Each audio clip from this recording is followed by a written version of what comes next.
So it's been a while, but I'm back, and I'm here to do some more ranting about Arcane, and hopefully some intuitive analysis as well.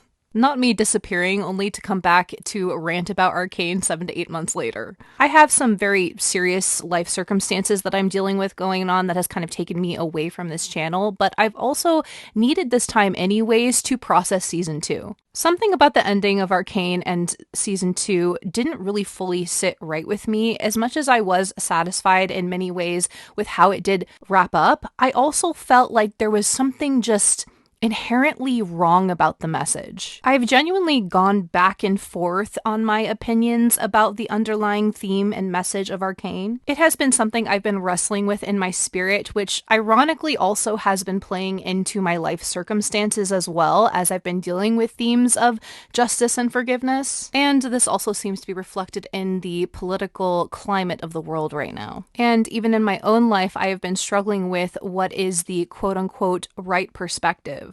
And don't get me wrong, Arcane is one of the most multifaceted pieces of media I have ever seen, and that's part of what makes it so great. But that doesn't mean that truth is all completely relative and there is no objectivity. And one of the writers especially severely negatively impacted the narrative by hijacking the heart of the show, which is this conflict between these two sisters, right? And cheapened many of the themes in favor of a particular ship that we will discuss.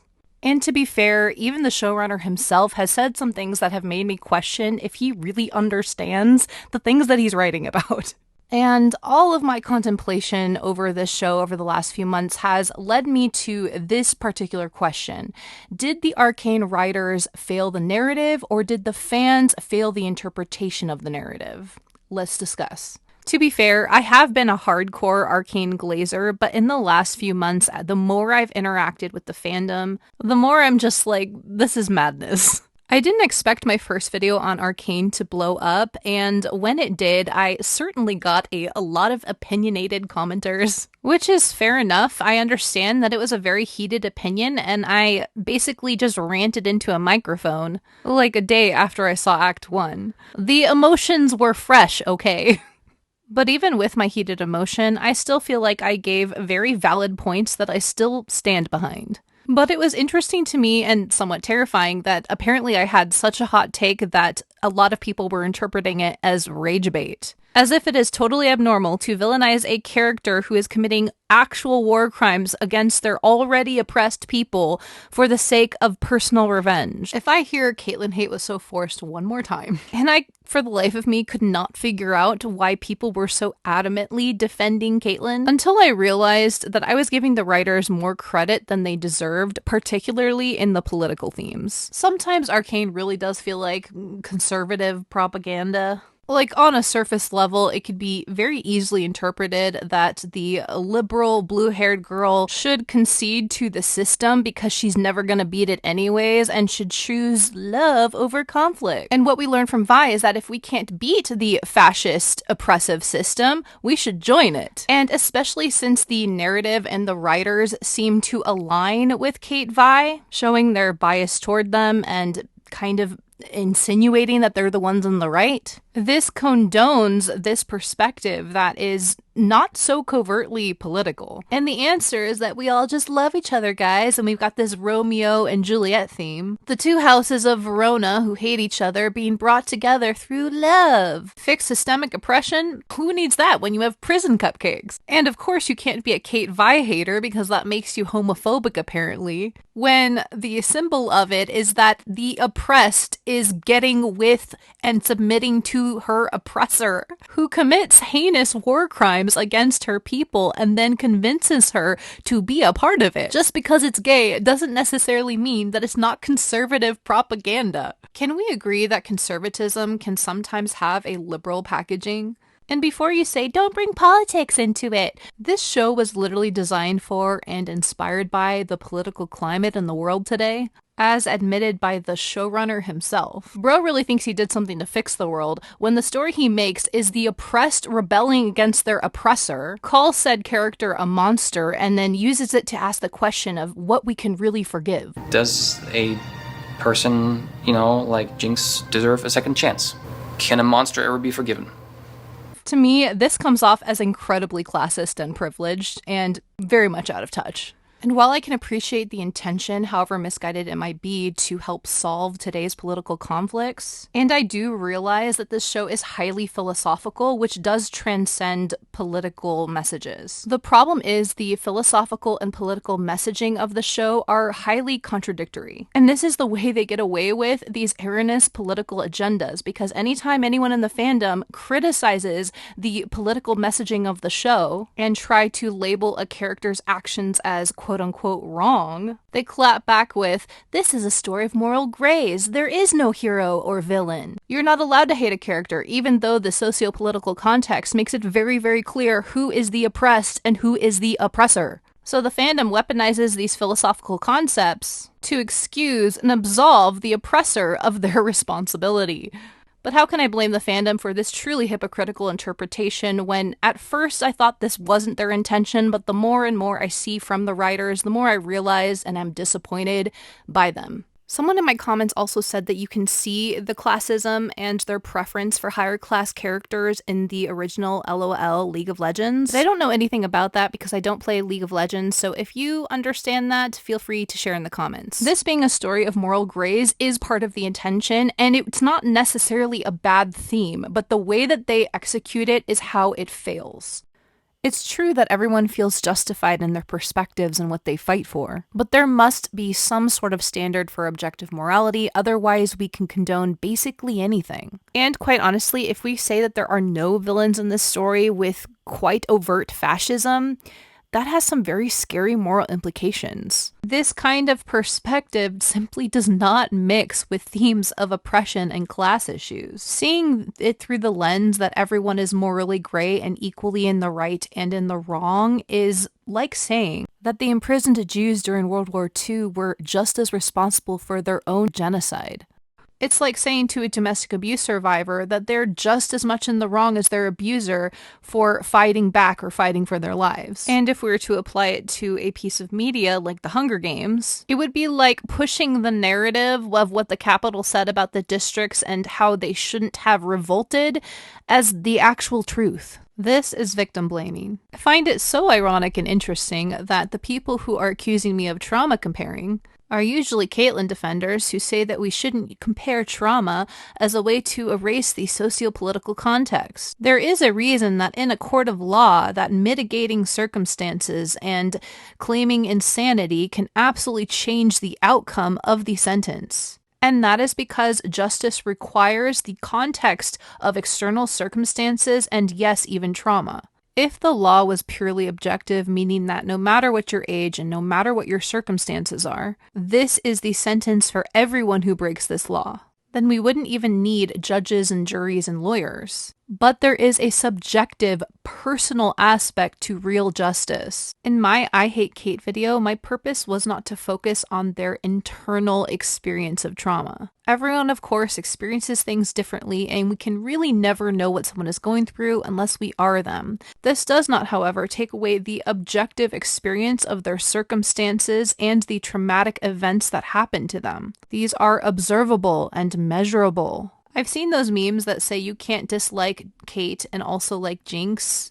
Yes, I can. And sometimes it is those same people who will condemn Jinx, but then use the excuse of everyone's morally gray when you try to criticize or condemn Caitlyn. And then when you prove them wrong, they say, it's just a show. These are just characters. You're taking it way too seriously, while simultaneously, ferociously defending Caitlyn. My favorite argument was that when people kept saying that Jinx killed children, and when they elaborated, I found out they were talking about when Jinx released the gray into Piltover, and a single Piltover child was affected by it. Showed to be injured, perhaps temporarily, but definitely not killed. Because unlike in the Undercity, the gas is simply just going to dissipate into the fresh air, making the health effects very obviously short-lived. And I keep saying everywhere that it is canon and confirmed that Caitlyn did not use the gray against innocence. And this is their big bad evidence. One single sentence from Amanda Overton in her Instagram DMs. which people are absolutely running with to defend Caitlyn as being in the right, even though she at least has the sense to question the moral implications of it.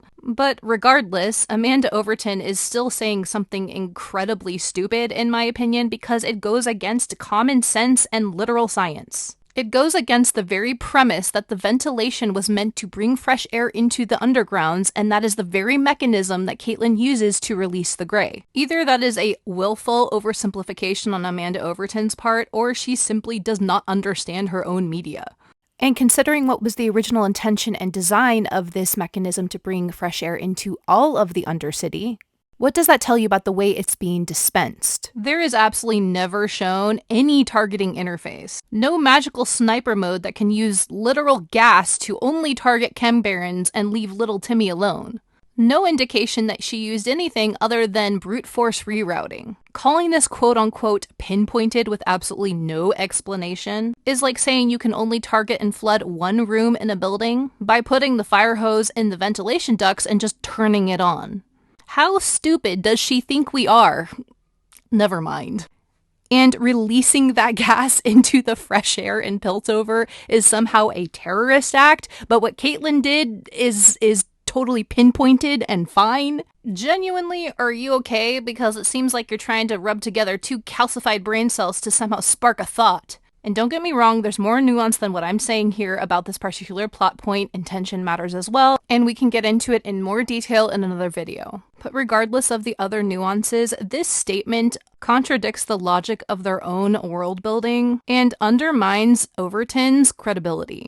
And it is so frustrating for me to have learned that the same writers who crafted such a brutally oppressed city such as Zaun, suffocated by systemic oppression and violence, are like, yeah, our story is inspired by the political divide, let's fix that. And then portray the oppressed fighting back as the aggressors. They frame Piltover's violence as an unfortunate necessity for civility and progress, and Zaun's violence, especially as seen through the symbol of Zaun, as emotional instability. And I have to be honest, for a long time I didn't see this because I just assumed that this was commentary, that it was an in-universe bias. But especially upon seeing more and more interviews from the writers, it has become clear to me that this is a narrative one. The problem is, especially if interpreted on a surface level, it seems that the moral framework is that Vi, Kate, and those who align with the institution are the ones in the right. I've said this once and I'll say it again, Jinx's attack on the council is something I do not see as an act of terrorism. But I want to get into that full argument in another video on Jinx.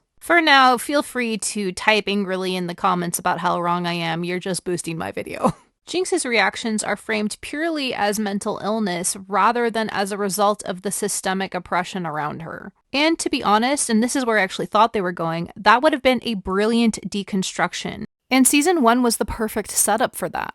If in Season 2 they would have revealed the full impact and responsibility of Piltover, then it would have brought so much more justice to Jinx's arc, revealing that it is not only predisposition that leads people to mental illness, and it is not only inherent flaw that leads people to madness, it is environment that can create these things as well. Because reducing Jinx's arc simply to a struggle with mental illness is like saying all suicides are due to mental illness and some sort of inherent flaw within that person. And that is a mainstream understanding. A lot of people believe that, but it is so completely untrue. This is the kind of societal construct and understanding that needs to be deconstructed. And as much as I hate Kate as not as a character, I actually enjoy, for the most part, how she's written. I think she needed a better arc.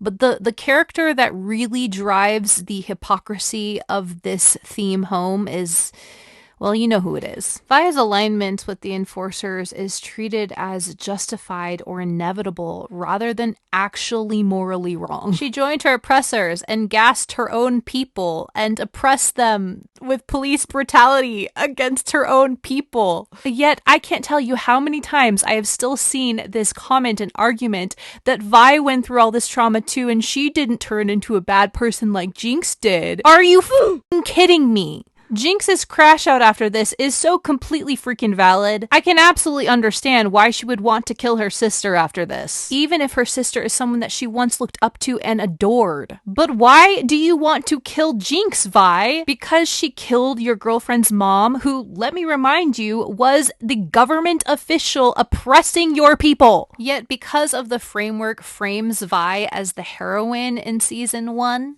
a lot of people aren't able to see beyond that and see that she actually isn't one, but more on that in a future video. Caitlyn and ultimately Piltover, they truly never face the consequences for this systemic oppression. And regardless of her rationalization, Vi putting on those bitch mittens and going and oppressing her own people, it's a betrayal. Now, don't get me wrong, I'm not trying to be reductive. I do understand that Vi's values, it does make sense. It makes sense that she was written the way that she was. And contrary to popular belief, I don't actually think that Vi was miswritten. The problem isn't her characterization, it's the framework. It's the framework that paints Jinx and Kate as different shades of blue, as if both of their responses are equal in its moral weight, when that is just simply not true. It's the framework that subtly reinforces this classism and bias through showing Zonites like Victor and Jinx as megalomaniacs that need to be redeemed, and showing rebellious initiatives like Silco's as simply to be steeped in corruption, that the poor are just addicts who need to be saved from themselves. I can't tell you how many times I've seen the comment that Zon would just destroy everything if they got independence or were seen as equal members of Piltover. When your audience has repeated classist interpretations and opinions based off of your media, it's likely that the theme is classist. If it talks like a duck, walks like a duck, it's probably a duck. And when you attempt to solve your class issues in your story with a romantic union between the classes and a magical, potentially world-ending threat, you get, at least on the political and societal themes that were very much built up in season 1, as a disjointed mess. And somehow the systemic oppression is somehow ended and tied up in Ambessa, which just wasn't true.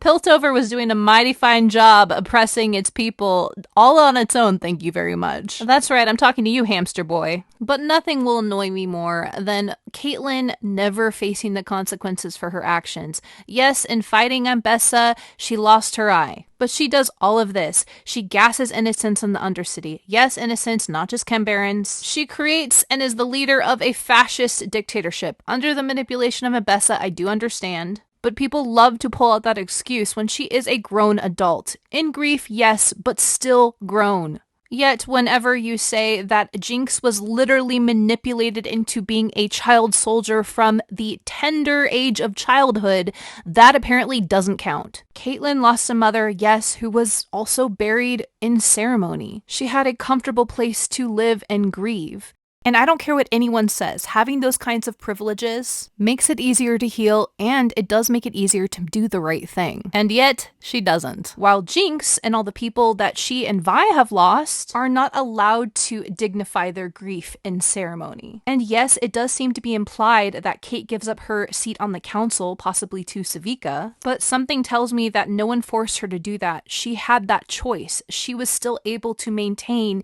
that power and autonomy, the choice to give that up. She was never jailed or imprisoned for her crimes, even though her strict sense of justice demanded that regardless when someone helped her or even when Jinx saved her life and was showing a change of heart, she still imprisoned them. Where's that sense of justice after your change of heart, Caitlyn? Or is it just dirty Zonites who deserve justice? Despite her crimes, she is still respected and absolved of everything. She still has autonomy and power, and truly never experiences being on the flip side of the oppression that she was perpetuating. When Zonites like Jinx were never given this level of dignity and even had to fight in a war to protect their very government that was oppressing them. And lastly, despite Kate's crimes, she gets to go home to live a comfortable life in Piltover.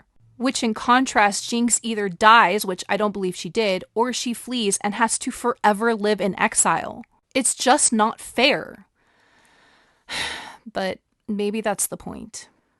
Unlike the nihilism of Game of Thrones or the idealistic hope of the Hunger Games, maybe Arcane's message is deeper than political ideals. Maybe it's about more than just overcoming corrupt systems or a political quest for power. Maybe the socio-political aspect was never really the main point, which on a very human level feels incredibly dismissive, I know. But themes of justice and overcoming oppression, they've been done over and over again. And maybe the world is ready for a more philosophical message. A framework that takes the classic concept of right and wrong and good and evil and flips it on its head. A story that explores transcendence as a solution rather than justice. And that is what I think this story is about. It is about spiritual evolution, and maybe regardless of the writer's intentions, they have channeled a myth that even they don't fully understand. Because if we analyze Arcane through a spiritual understanding and through mythic archetypes,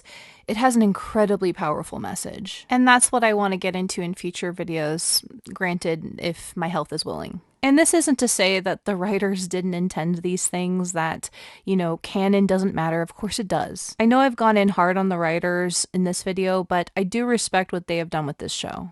It is so multifaceted and it has so many different perspectives that so many different people have taken completely different things out of it. And when you've done that, you've written something incredibly dynamic. Because on one stream of consciousness, the very human stream of consciousness that desires justice, it is flawed. But maybe it was never meant to be fair. It was just meant to be true. So I thank the writers for making such a beautiful piece of media that has sparked so much debate, which has made us feel and think, and for some of us has even healed us very deeply. So thank you, Christian Link and Amanda Overton, although I'm certain they'll probably never see this. Also, fuck you.